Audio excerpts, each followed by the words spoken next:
De volta ao Educador Entrevista, eu falo agora com a Andresa Lopes, ela que é responsável pelo nosso PROCON. Boa tarde, Andresa. Boa tarde, Valéria. Agradeço mais uma vez a oportunidade. A educadora sempre acolhendo a gente aqui de portas abertas para informar, né? Obrigada. Com certeza. Seja bem-vinda ao programa. Bom, você está aí há apenas um mês no PROCON, né, Andresa? Isso, assumi aqui o PROCON agora no início de julho, né? Então, apenas um mês, mas assim, acho que a gente tem muita coisa que pode conversar e informar a população. Com certeza. O PROCON é um órgão muito importante e que as pessoas, nas menores dificuldades, não são nem nas maiores, mas nas menores dificuldades até pensam, não, vou recorrer ao PROCON. Como Sim. é que fica essa responsabilidade? O PROCON é um órgão de proteção e garantia dos direitos do consumidor, né? São direitos garantidos, inclusive, na Constituição Federal. Então, o PROCON é um órgão que a gente fala que é uma tutela administrativa. O que seria isso? É onde a gente verifica se esses direitos, se essas garantias estão sendo cumpridas do outro lado. Uhum. Então, às vezes a gente tem dúvida, às vezes a gente pode não só registrar uma reclamação, mas pode vir aqui com a gente, tirar uma dúvida, né? Entender dessas relações de consumo. Então, acho muito importante. É isso que eu estou te dizendo. Às vezes, a situação aí não é nem de responsabilidade do PROCON, mas às vezes, principalmente aquela pessoa com um pouco mais de idade, ela tem uma dificuldade, ela já pensa em recorrer a esse órgão. Sim, a gente tira muita dúvida, né? Às vezes as pessoas não entendem a questão das legislações. Nós também, enquanto consumidores, nós também temos deveres, né? Nós temos deveres, nós temos que seguir normas, regulamentos, as leis, né? Então, a gente está ali também para orientar e para dirimir essas dúvidas aí também. Nós podemos dizer aí, então, quais são as principais atribuições do PROCON? No que o PROCON pode resolver, pode ajudar efetivamente? A gente está ali nessas questões de dúvidas e a gente está ali também tentando garantir esses direitos. Quando a gente percebe que teve algum excesso por parte do fornecedor, que algum direito ou garantia não foi cumprido, a gente registra uma reclamação, o PROCON entra em contato com esse fornecedor, né? E aí esse fornecedor tem que prestar esclarecimentos ao PROCON. Por que motivo ele agiu daquela maneira? Por que motivo teve esse excesso? Entendeu? Então, ali a gente fica também num meio de campo, antes de chegar numa esfera judicial. Sim. Né? Mais rapidamente, às vezes a gente consegue ter até nesse meio um bom senso, uma boa vontade, né? E que é muito importante. Se a gente vê também o judiciário hoje é atolado, né? Sim. E demora, é moroso. Então a gente já faz ali antes esse meio caminho ali e a gente tem conseguido muita coisa. A gente, claro, né, não tem como negar que uma comunicação de uma pessoa comum é bem diferente de uma comunicação de alguém do PROCON, se identificando como PROCON. Os resultados são muito mais rápidos. Sim, o PROCON é um órgão, né, respeitado, instituído. Nós temos aí o Código de Defesa do Consumidor desde 1990 e essa afirmação mesmo do PROCON enquanto órgão que garante esses direitos, né? E quais são esses direitos básicos aí do consumidor? Então, hoje a gente tem que pensar em N hipóteses, né? A gente é uma sociedade de consumo, hoje basicamente é consumo. Então, o que a gente mais percebe, às vezes, é um direito no tempo de garantia, que às vezes um fornecedor falou, não tem garantia. A gente sabe que temos o tempo de garantia. A gente vê questões de fornecimento de serviços que não são fornecidos da maneira contratada. Cobranças indevidas, né? Hoje a gente tem visto muito a questão desses golpes bancários de internet, principalmente em relação aos idosos. É uma questão que a gente não consegue garantir, mas que a gente, enquanto papel de PROCON, a gente tem orientado bastante. A gente vê esses golpes aí em todos os setores, né? Acabam atingindo muitas pessoas. Agora a gente percebe muito digamos assim, essas agências de cobranças que fazem contato via telefone com as pessoas, oferecem um acordo ali para as pessoas, muitas vezes muitas vezes é correto e algumas vezes não. E aí o PROCON, ele tem como entrar nessa situação. Sim, sim. Porque geralmente são dívidas vendidas pelos bancos, né, para essas cobradoras, podemos dizer assim, e muitas vezes é necessário aí a intervenção do PROCON. Sim, o que a gente nota é que às vezes essas dívidas são vendidas, como você disse, repassadas.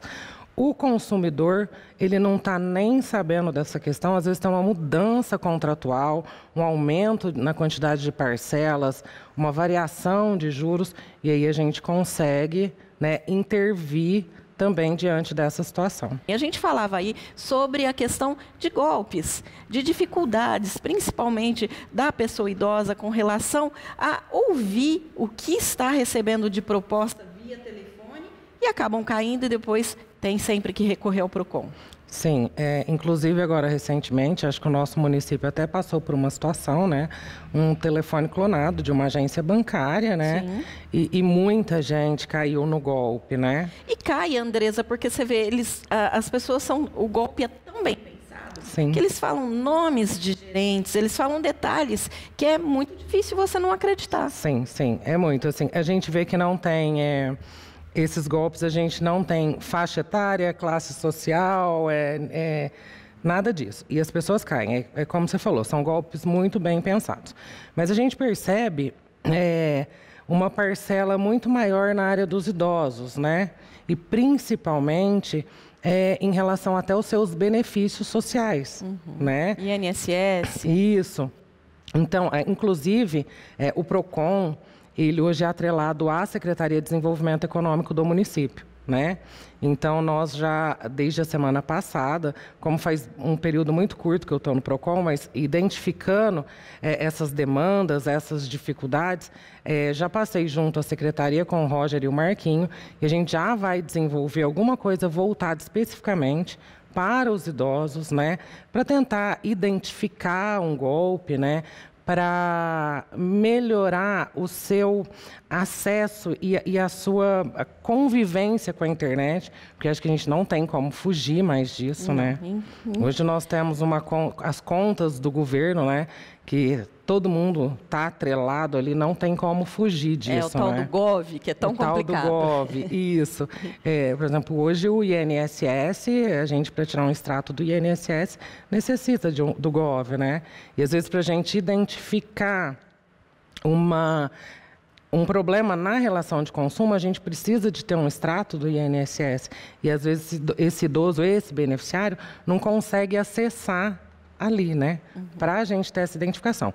Então, hoje é um projeto que logo, assim, para breve, do PROCON, junto com a Secretaria de Desenvolvimento Econômico, é fazer essa ação voltada para os idosos. Isso é muito interessante. E uma atenção aí para essas pessoas, Isso. né? Inclusive, em conversa com o Marquinhos, a gente tem a intenção da criação de um banco de dados, de a gente começar a pegar todos os números desses telefones, e criar um banco de dados e colocar dentro do nosso site ali uma maneira de você verificar, de você colocar o número e verificar se ele está nessa lista suspeita, né, ou de identificação. Seria muito bom isso. É um projeto nosso. Porque a gente está falando aqui de pessoas com um pouco mais de idade, mas infelizmente isso é para todos. Sim. Todas as pessoas em um momento ou outro acabam caindo em um tipo de golpe porque é muito bem pensado, é muito bem organizado, a gente não consegue entender. Claro que a gente sabe que tem aí, né, a venda dos dados, né? Mas a gente fica assustado com tanta informação que essas pessoas têm para jogar esse golpe, né? Demais. E hoje a gente vendo também, né, a inteligência artificial assim chegando de uma maneira avassaladora, né? Exatamente. É bem complicado. Mas quando a pessoa tem esse tipo de problema, Andresa, ela pode se dirigir diretamente lá ao PROCON? É importante que ela leve uma série de documentos? Como que é esse procedimento? Na realidade, numa situação dessa de golpe, né, a gente fala assim que é mais uma questão de um crime, mas o PROCON, de alguma maneira, a gente auxilia. O que a gente interfere a gente pede informações ao banco relacionadas ao seu sistema de segurança. Será que não houve uma falha ali, entendeu? Nesse sistema também de segurança, do banco, Certo. né? É a maneira que a gente tem de fazer essa intervenção. Mas o correto é essa pessoa buscar fazer um boletim, logo que identificar, fazer um boletim de ocorrência, né? Aí pode nos procurar e dessa maneira também a gente faz um questionamento ao banco. E é uma maneira também da gente fazer, enquanto órgão, uma pressão para os bancos também melhorar todo esse sistema, né? Com certeza, porque o PROCON são várias situações. São as situações do golpe, são as situações de abuso de preço, mas também são as situações de filas demoradas, é uma série de coisas que podem ser direcionadas ao PROCON. Sim, sim, a gente tem uma demanda de diversos assuntos, né? Hoje a gente atende aqui junto ao Poupa Tempo, né? A gente atende com horário agendado. Infelizmente, sempre, todos os dias, todos os horários estão agendados, né? Inclusive com fila, e a gente acha que a gente vê esse desequilíbrio ainda, né? Das relações de consumo, que a gente não gostaria que fosse assim, né? Até porque da quantidade de assuntos também que a gente atende. E cada pessoa, vamos dizer aí na questão do comércio, né?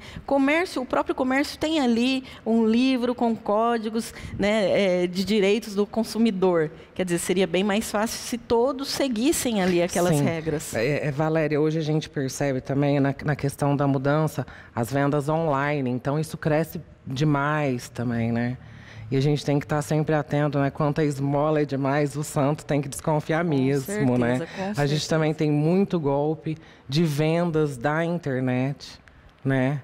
As pessoas estão, assim, muito acostumadas a viver nesse mundo aí, né? Então, tudo se faz pela internet, mas ainda seria mais seguro se a pessoa procurasse uma loja física, né, Andressa? Sim. As garantias são maiores. Sim, são maiores, mas a gente sabe que a tendência, né? Então, eu acho que a gente tem que começar a buscar mais informações, a buscar orientações. Eu acho que é uma coisa que a gente não vai ter como fugir, que a gente não tem como... Porque daqui para frente a tendência que... a gente espera que se melhore mais isso. Sim. E que com essa questão aí da preocupação com a segurança de dados, isso possa ter um controle maior, né? Exatamente, né? A gente tem a LGPD e a Lei de Proteção de Dados, mas ainda assim, né? O que a gente estava falando, justamente com a questão da inteligência artificial. Outro dia eu vi mesmo na internet um artista mostrando ela ali, falando que não era a fala dela, o produto ela nem conhecia, e as pessoas se utilizam disso, e a pessoa acredita. E tá sendo uma coisa que realmente está descontrolada. E a gente vê situações aí... que preocupa, porque a gente vê ainda voltando na questão dos golpes, a gente sabe de situações de golpes relacionando até escritórios de advocacia. Sim. Quer dizer, as pessoas apresentam logos do escritório de advocacia, falam o nome do advogado, quer dizer, e as pessoas estão tão afoitas para tentar receber alguma coisa que acha que tem direito, e aí muitas vezes caem no golpe. Quer dizer, uma coisa que deveria ser tão segura como processos, né? Sim. E as pessoas acabam caindo. A gente tem que ter o cuidado, né, de pesquisar nessas lojas de internet, CNPJ. Se não consegue, pode até vir aqui com a gente no PROCON. Olha, esse CNPJ existe, é verdadeiro. Ou pedir para alguém, a gente tem a Receita Federal Online, dá para você digitar ali. Um profissional... um CRM médico, o número da Ordem dos Advogados na OAB, isso a gente consegue, um engenheiro, né? Que todo mundo tem sua numeração de registro, essas coisas são disponíveis em sites, né? Então, procura se orientar antes de... Todo cuidado é pouco, né, Andressa? A gente sabe também que o PROCON faz aquele trabalho também com relação a diferenças de preços, altas de preço. O PROCON faz essa fiscalização também, né? Sim, sim. A gente fala que essas discrepâncias, né, que não pode existir essa discrepância, né? Então, tem toda essa fiscalização e uma média de preço, né, que é passada ao consumidor. E isso tem que ter um preparo muito grande, né, Andressa, para exercer esse trabalho que você está exercendo nesse momento. A gente é uma novidade, né, mas está sendo muito satisfatório, principalmente, assim, eu acho que 80% dos casos que a gente todos conseguimos resolver por ali. Então, isso é muito satisfatório, né? O PROCON, ele também, além de tudo isso, além desse atendimento ali pessoalmente, às vezes existem problemas que a loja é de fora, o comércio é de fora, mas vocês fazem também aquelas reuniões online, vamos dizer assim, né? Sim. Com as empresas responsáveis. Sim. O PROCON nosso aqui também, a gente atende via um sistema próprio do PROCON. Então, por exemplo, a partir do momento que a gente termina de registrar a reclamação, a empresa pode não ser daqui. Por exemplo, se a gente for pensar em agências bancárias, às vezes vai para a ouvidoria dessas agências, que às vezes a sede é em Brasília, em São Paulo, mas no momento que a gente termina de registrar, como é um sistema online, nesse momento a empresa, o fornecedor, já foi notificado. É naquele momento. Já se recebe a notificação da reclamação. E aí tem um prazo de 10 dias ali para a resposta desse fornecedor. Isso é muito importante, porque vocês podem resolver a situação um pouco mais rápido, né? Sim. Inclusive, Valéria, a gente está falando aqui das contas de governo, né? Nós temos também como fazer essa reclamação, nós, com a nossa casa, através do consumidor.gov, que utiliza o mesmo sistema nosso. Só que aí a pessoa faz sozinha ali do celular, do computador, né? Não precisa vir até a gente. O PROCON é um serviço, no caso, um serviço online que o PROCON oferece. Exatamente. E ali tem todo o passo a passo para que a pessoa consiga resolver sozinha. Você fala qual que é a empresa que você está reclamando, você conta a sua historinha ali com as suas palavras, do seu jeito. A gente não precisa ficar nada rebuscando, achando... Não, vamos contar exatamente o que aconteceu. Às vezes a pessoa fica mais confortável. Exatamente, até, né? Exatamente. Bom, Andresa, então quais são os horários de atendimento aí no PROCON? O PROCON aqui a gente atende dentro do espaço do Poupa Tempo, de segunda a sexta, das 9 às 17. O horário é agendado, vem fazer o agendamento aqui, né? Mas para qualquer dúvida, esclarecimento ou qualquer orientação, pode vir falar com a gente, que a gente está ali de portas abertas. E é necessário fazer esse agendamento pessoalmente, né, Andresa? Isso, pessoalmente, né? Nós estamos remodelando, buscando otimizar também através de um agendamento online, voltar ao atendimento de WhatsApp, que em breve vai estar tudo funcionando. Com um mês só de casa, né? Um mês só de casa. Colocando a casa em ordem, vamos dizer assim. Não, mas já tá tudo bem, a gente fica satisfeito até pela grandeza do órgão, né? Pela grandeza do órgão e a quantidade de pessoas que a gente consegue auxiliar. É verdade. Bom, parabéns pelo seu trabalho, obrigada pela sua presença. Nós estamos aqui, sempre que você precisar passar alguma divulgação, alguma informação importante aí para a população, você pode contar com a gente, que a gente está aqui à disposição. Eu que agradeço, Valéria está sempre com a gente. Obrigada mesmo. A TV Educadora, obrigada e boa tarde a todos.